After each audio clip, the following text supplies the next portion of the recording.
हमारा मिशन कश्मीर के लाल चौक पर तिरंगा फहराने का था। अगर एक दिन शांति से गया तो अखबार में बड़ी खबर बन जाती थी। आज स्थिति एकदम बदल गई है। ये परिवार चलित, परिवारवादी, परिवार के लिए जीने मरने वाली पार्टियों विकास की भी विरोधी है और विरासत की भी विरोधी है। कांग्रेस और इंडी गठबंधन के लोगों को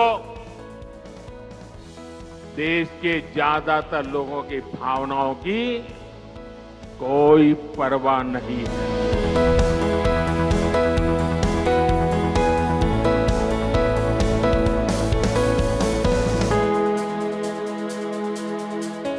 कश्मीर की धरती पर आना जाना पिछले 5 दशक से लगातार चल रहा है।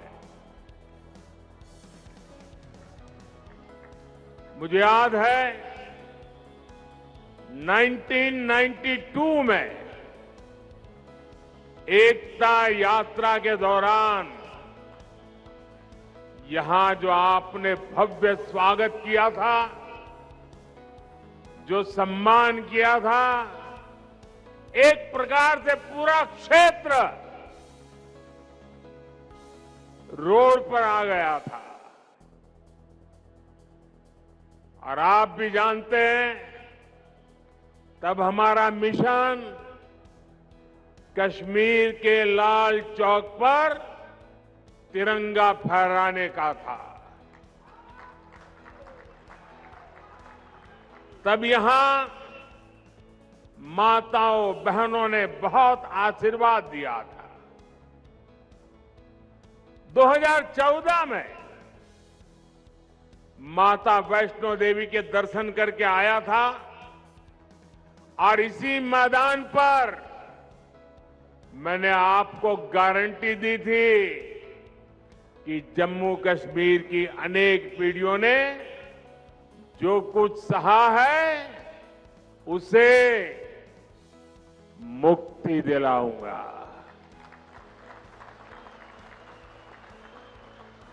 आज आपके आशीर्वाद से मोदी ने वो गारंटी पूरी कर दी है।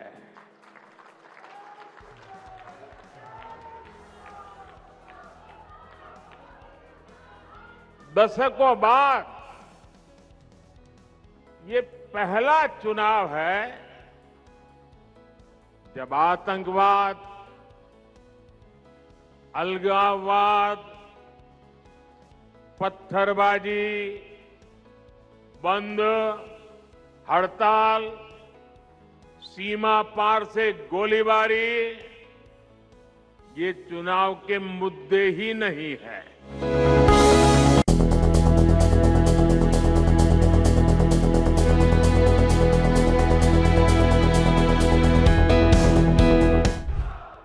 तब माता वैष्णो देवी यात्रा हो या अमरनाथ यात्रा, ये सुरक्षित तरीके से कैसे हो, इसको लेकर ही चिंताएं होती थी। अगर एक दिन शांति से गया तो अखबार में बड़ी खबर बन जाती थी। आज स्थिति एकदम बदल गई है।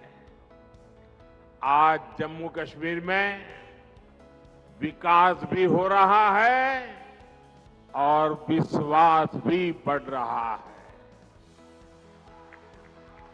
इसलिए आज जम्मू और कश्मीर के चप्पे चप्पे में भी एक ही गूंज सुनाई दे रही है। फिर एक बार, फिर एक बार, फिर एक बार, भाइयों और बहनों, ये चुनाव सिर्फ सांसद चुनने भर का नहीं है, बल्कि ये देश में एक मजबूत सरकार बनाने का चुनाव है। और सरकार जब मजबूत होती है तो जमीन पर चुनौतियों के बीच भी चुनौतियों को चुनौती देते हुए काम करके दिखाती है। दिखता है कि नहीं दिखता है? दिखता है कि नहीं दिखता है?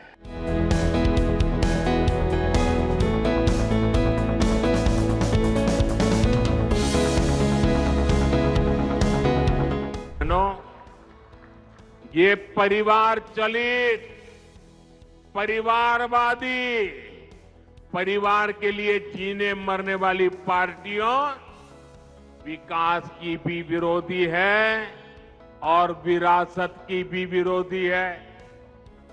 आपने देखा होगा कि कांग्रेस राम मंदिर से कितनी नफरत करती है।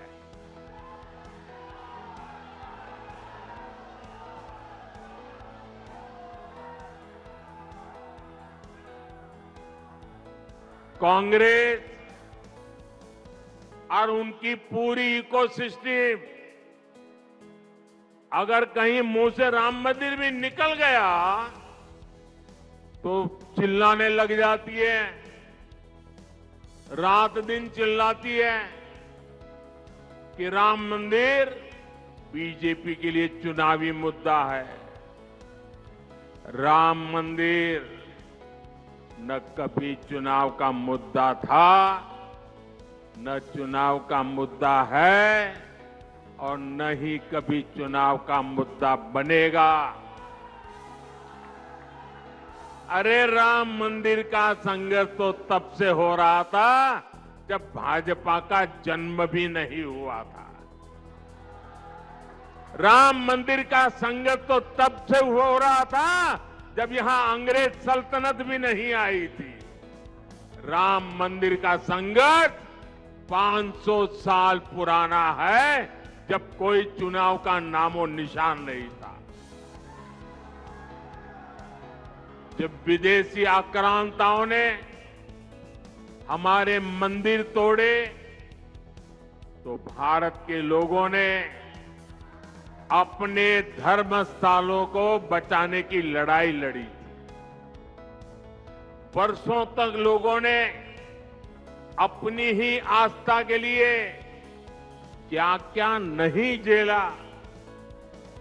कांग्रेस और उसके सहयोगी दलों के नेता बड़े बड़े बंगलों में रहते थे, लेकिन जब रामलला के टेंट बदलने की बात आती थी, टेंट पर जो ताड़पत्री वो बदलने की बात आती थी, तो लोग मुंह फेर लेते थे, अदालतों की धमकियां देते थे। बारिश में रामलला का टेंट टपकता रहता था और रामलला के भक्त टेंट बदलवाने के लिए अदालतों के चक्कर काटते रहते थे। ये उन करोड़ों अरबों लोगों की आस्था पर आघात था जो राम को अपना आराध्य कहते हैं।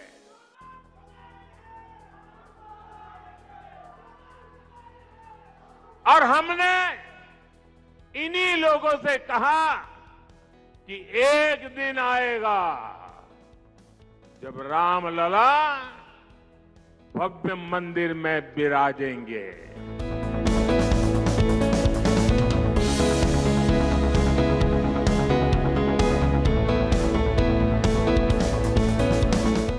साथियों, कांग्रेस और इंडी गठबंधन के लोगों को देश के ज्यादातर लोगों की भावनाओं की कोई परवाह नहीं है। इन्हें लोगों की भावनाओं से खिलवाड़ करने में मजा आता है। ये लोग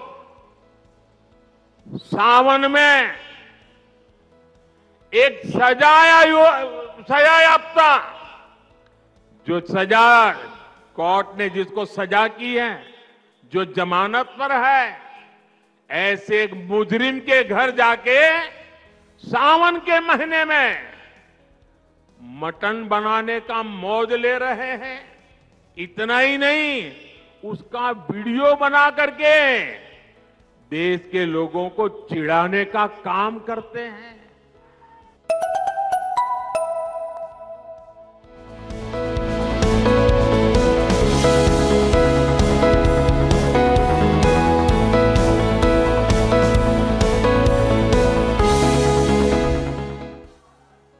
कांग्रेस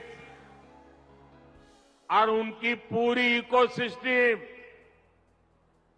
अगर कहीं मुंह से राम मंदिर भी निकल गया तो चिल्लाने लग जाती है, रात दिन चिल्लाती है कि राम मंदिर बीजेपी के लिए चुनावी मुद्दा है।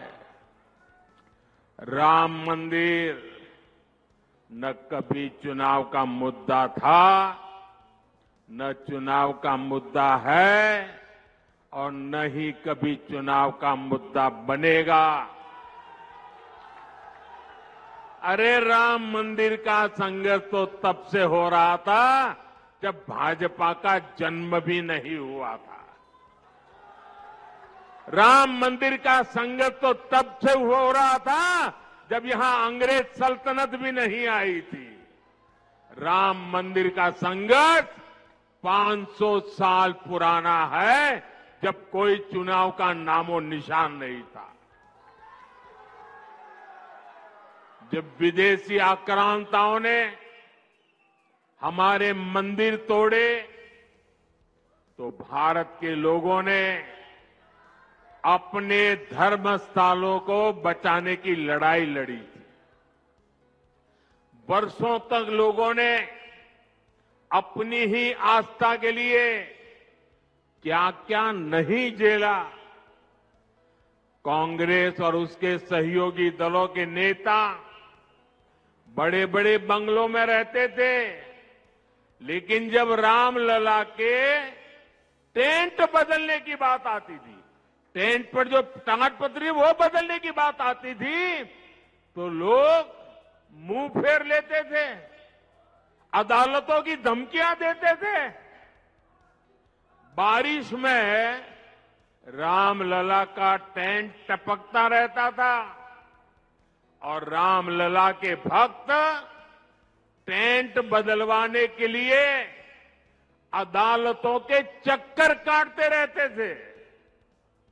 ये उन करोड़ों अरबों लोगों की आस्था पर आघात था जो राम को अपना आराध्य कहते हैं।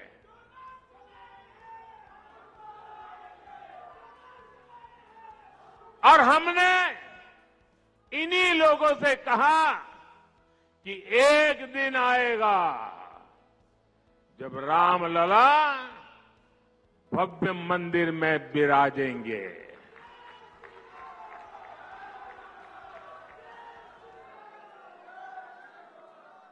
और तीन बातें कभी भूल नहीं सकते। एक, 500 साल के अविरत संघर्ष के बाद ये हुआ है। आप सहमत हैं? 500 साल के अविरत संघर्ष के बाद हुआ है, आप सहमत हैं? दूसरा, पूरी न्यायिक प्रक्रिया की कसौटी से कस करके, न्याय के तराजू से तोल करके अदालत के निर्णय से ये काम हुआ है। सहमत है? तीसरा, ये भव्य राम मंदिर सरकारी खजाने से नहीं, देश के कोटि कोटि नागरिकों ने पाई पाई दान देकर बनाया है। सहमत है? जब उस मंदिर की प्राण प्रतिष्ठा हुई, जब उस मंदिर की प्राण प्रतिष्ठा हुई तो पिछले 70 साल में कांग्रेस ने जो भी पाप किए थे, जो भी रुकावटें डाली थी, उनके साथियों ने जो भी रुकावटें डाली थी, सबको माफ करके राम मंदिर के जो ट्रस्टी हैं, वो खुद कांग्रेस वालों के घर गए, इंडी गठबंधन वालों के घर गए, उनके पुराने पापों को माफ कर दिया और उन्होंने कहा राम आपके भी हैं, आप प्राण प्रतिष्ठा में जरूर पधारिए, सम्मान के साथ बुलाया। लेकिन उन्होंने इस निमंत्रण को भी ठुकरा दिया।